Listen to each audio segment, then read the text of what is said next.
खेल मंत्री मनसुख मांडविया जी। स्पीकर साहब, भारतीय wrestler Vinesh Phogat Paris Olympic की स्पर्धा से बाहर होने पर मैं एक वक्तव्य देना चाहता हूँ। भारतीय रेसलर विनेश फोगाट को तय कैटेगरी में ज़्यादा वजन 100 ग्राम होने की वजह से पेरिस ओलंपिक से बाहर होना पड़ा है। विनेश 50 केजी की कैटेगरी में खेल रही थी। स्पर्धा के लिए विनेश का वजन 50 किलोग्राम होना अनिवार्य था।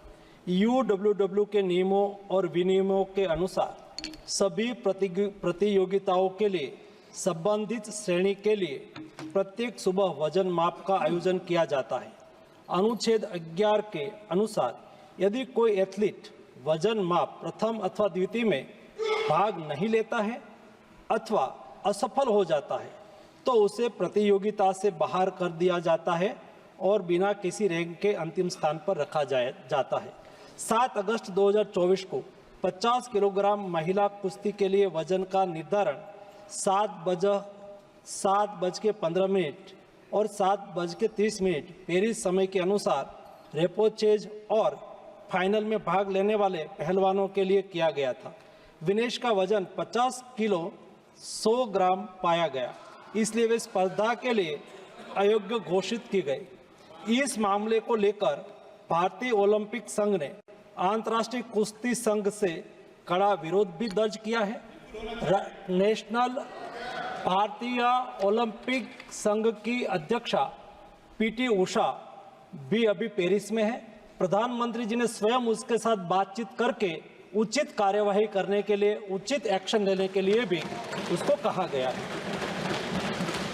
विनेश मंगलवार 6 अगस्त को 3 मुकाबले जीतकर 50 केजी रेसलिंग ओलंपिक में फाइनल में पहुंचने वाली पहली भारतीय महिला रेसलर बनी थी।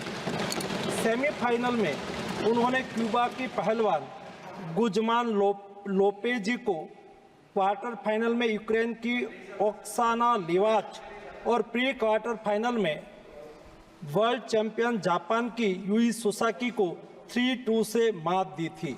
उन्हें बुधवार 7 अगस्त की रात करीब 10 बजे गोल्ड मेडल के अमेरिकी रेसलर सारा एन हिल्डरब्रांड से मुकाबला करना था। जहां तक उनकी तैयारी हेतु सहायता का प्रश्न है, भारत सरकार ने विनेश फोगाट की उनकी आवश्यकता के अनुसार हर संभव सहायता प्रदान की है। उनके लिए पर्सनल स्टाफ भी नियुक्त किए गए हैं जो अपने क्षेत्र के विशेषज्ञ हैं। उनके साथ हंगरी के विख्यात कोच ओलेर अकोस और फिजियो अश्विनी पाटिल हमेशा रहते हैं। इनको ओलंपिक के लिए इनके अतिरिक्त व्यक्तिगत सहायक स्टाफ जैसे विभिन्न sparring partners, strength of conditioning विशेषज्ञ के लिए वित्तीय सहायता प्रदान की गई, जिसका विवरण इस प्रकार है।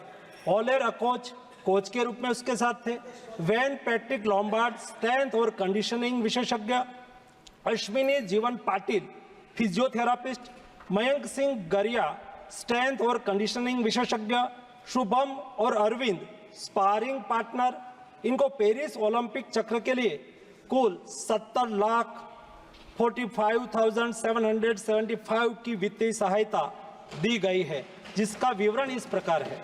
स्पेन के ग्रेट पिक्स में भाग लेने के लिए वित्तीय सहायता, साथ ही 3 जुलाई से 13 जुलाई 2024 10 दिन तक मैड्रिड स्पेन के अंतर्राष्ट्रीय प्रशिक्षण शिविर के लिए अतिरिक्त वित्तीय सहायता। इसके अलावा फ्रांस के बुलोन-सू-मेर में पूर्व ओलंपिक प्रशिक्षण शिविर के लिए अतिरिक्त सहायता की है। 2024 अंतर्राष्ट्रीय कुश्ती संघ सेकंड रैंकिंग सीरीज में 6 जून से 9 जून 2024 4 दिन तक बुडापेस्ट हंगरी में भाग लेने के लिए और 10 जून से 21 जून 2024 तक टाटा ओलंपिक सेंटर हंगरी में अंतर्राष्ट्रीय प्रशिक्षण शिविर के लिए अतिरिक्त सहायक स्टाफ के लिए वित्तीय सहायता की है। स्ट्रेंथ और air conditioning coach mister Wayne Patrick Lombard के लिए टाटा ओलंपिक सेंटर हंगरी में 10 जून से 21 जून 2024 11 दिन तक अंतर्राष्ट्रीय प्रशिक्षण शिविर में भाग लेने के लिए भी वित्तीय सहायता की है। 13 जुलाई 2023 से 16 जुलाई 2023 4 दिन तक बुडापेस्ट हंगरी में 4th रैंकिंग सीरीज में भाग लेना और 10 से 16 जुलाई 2023 16 दिन तक बुडापेस्ट हंगरी में प्रशिक्षण शिविर हेतु इसको वित्तीय सहायता की है। वेलमेकेन बुल्गारिया में 10/11/2022 से 3/12/2022 तक प्रशिक्षण के लिए वित्तीय सहायता दी है। उनके रिहाई प्रक्रिया के लिए आवश्यक उपकरण खरीदने के लिए भी वित्तीय सहायता की गई है। 2020 टोक्यो ओलंपिक चक्र में 1,13,98,224 रुपये का आर्थिक सहयोग उसको किया गया था। 224 पेरिस ओलंपिक चक्र में भी टारगेट ओलंपिक पोडियम स्कीम में 53,35,746 और वार्षिक ट्रेनिंग एवं स्पर्धा कैलेंडर में 17,10,000 कुल मिला के 17,45,775 रुपया हमारे खिलाड़ी को आर्थिक सहायता करके उसको सक्षम करा गया।